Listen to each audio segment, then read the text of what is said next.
Yo, Wall Street. It's Family Wealth Builder of Houston. Need some retirement planning for your executives? When your plan needs a reality check, it's Family Wealth Builder of Houston. Day 22 of 40 days to make your money count. Courage. Each of us literally chooses, by his way of attending to things, what sort of universe he shall appear to himself to inhabit. William James. Courage isn't the absence of fear, it's taking action in spite of our fear. Let's face it, life is complex, and nothing is assured. There are no surefire investments, and no one can guarantee tomorrow for any of us. People who demand guarantees are often paralyzed because they're afraid to take any risks. But life is full of risks. We certainly don't want to take foolish risks, but we need to embrace the adventure of life, and adventures necessarily involve some risks. I've met with hundreds of people and helped each of them design a financial plan based on what matters most, their current situations and their goals. But that's not enough. To get to those goals, each of them has to take steps to write checks, not to spend too much, and take the specific steps toward the future they've envisioned. Most of those people have the courage to take those steps, but some are like a skier who gets his gear and skis on, buys a lift ticket, rides to the top of the mountain, and stands out at the top of the slope and stands and stands and stands. If people with financial plans don't push off and head down the mountain, they can avoid risk, but they miss out on all the joy, fun, and thrill of seeing their life's goals fulfilled. Every time we muster the courage to take a step, we develop that most precious commodity, character. And as we take step after step, we realize that even more opportunities wait for us, like going from a green slope to blue, to black, and maybe even to black diamond. Jesus walks on water. That evening, his disciples went down to the shore to wait for him. But as darkness fell and Jesus still hadn't come back, they got into the boat and headed out across the lake toward Capernaum. Soon a gale swept down upon them as they rowed, and the sea grew very rough. They were 3 or 4 miles out when suddenly they saw Jesus walking on the water toward the boat. They were terrified, but he called out to them, "I am here, don't be afraid." Then they were eager to let him in, and immediately the boat arrived at their destination. Hi, I'm Jim Munchback, your host. Welcome to our podcast. 40 Days to Make Your Money Count is sponsored by Family Wealth Builder of Houston. To learn more about our investment management and financial planning services, visit FamilyWealthBuilder.com. I'll open every episode with a quick quote, and in every episode, we'll highlight a couple of short excerpts from Make Your Money Count, connecting your resources to what matters most. Read by professional narrator Rick Stallman. The Kindle version of Make Your Money Count is available at Amazon. If you're like me and millions of people who love to read with sound, Make Your Money Count at audible.com. We'll also insert an inspirational song from one of my favorite Christian artists.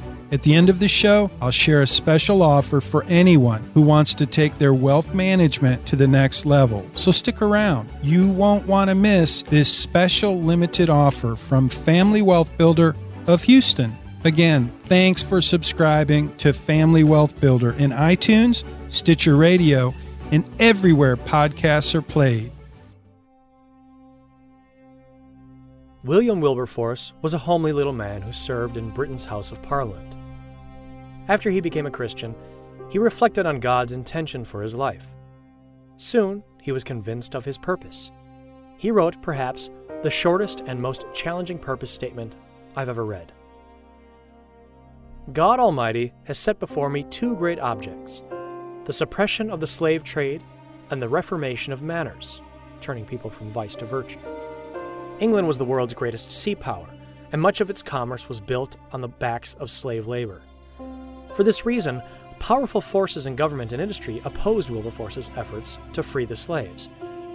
He was sometimes physically beaten and often verbally ridiculed, but he was resolute in his purpose. Just days before he died, news reached him that a bill had been passed to outlaw the slave trade. His purpose was fulfilled.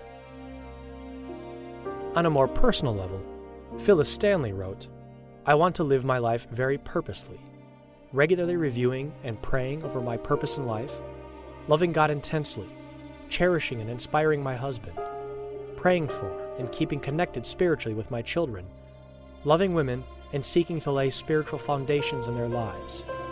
I want to live faithfully, believing God for what I cannot see.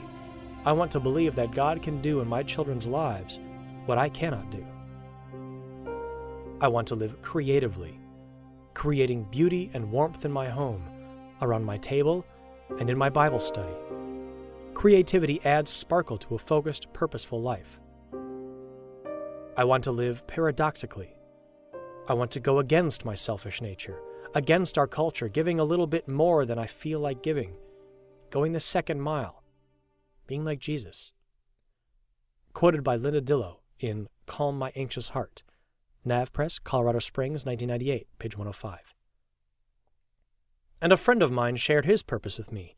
It reads, "After thinking about how I've experienced fulfillment in what I want people to say at my funeral, my purpose is that my family would be convinced that I genuinely love them, that I provide adequately for them, that I impart some measure of wisdom to my family, friends, and clients, that I help people wrestle with the complexity of God and His will for us, that I serve to deepen and extend people's God-given messages." Our purpose statement doesn't have to follow anyone's direction or design. Far more importantly, it needs to come from our hearts. The ultimate direction for our lives seldom is clear at the beginning. Most of us need time and experience to refine our desires and discover the things that matter most to us. Stephen Covey, author of the bestseller 7 Habits of Highly Effective People, wrote, "Whatever is at the center of our life will be the source of our security, guidance, wisdom, and power."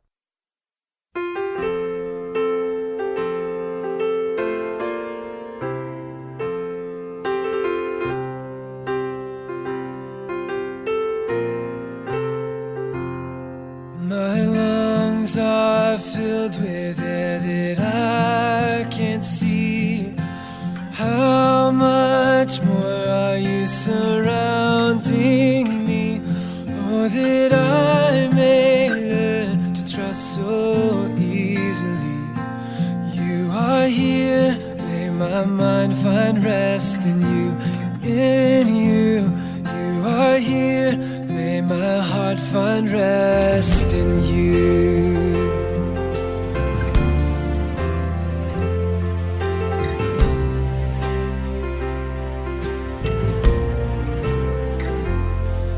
A comfort to the hurting and afraid, a compass to the lost and gone astray, giver of compassion and of grace.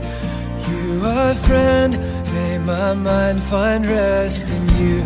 In you, you are a friend, may my heart find rest in you.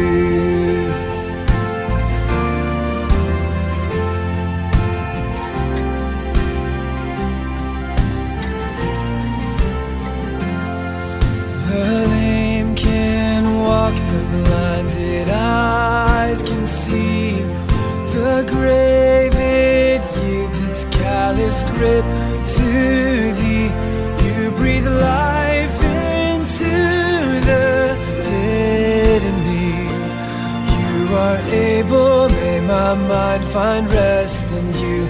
In you, you are able, may my heart find rest in you. Let the sound of truth fall upon my ears. Let the sight of love bring my eyes to tears. Let the warmth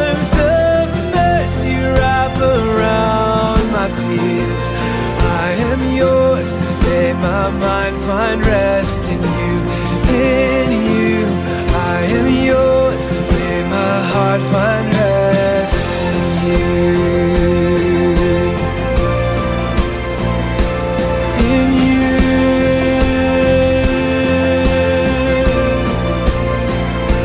So our voices and our hearts to you we raise. Our lives laid bare before your throne of grace. We call upon your holy, matchless name.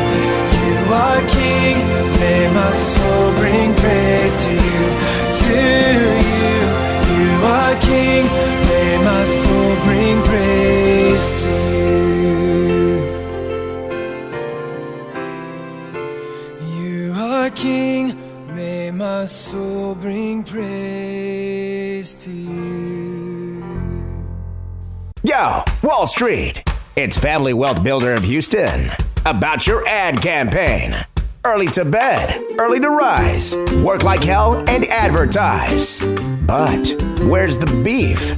For smarter investing and better results, it's Family Wealth Builder of Houston.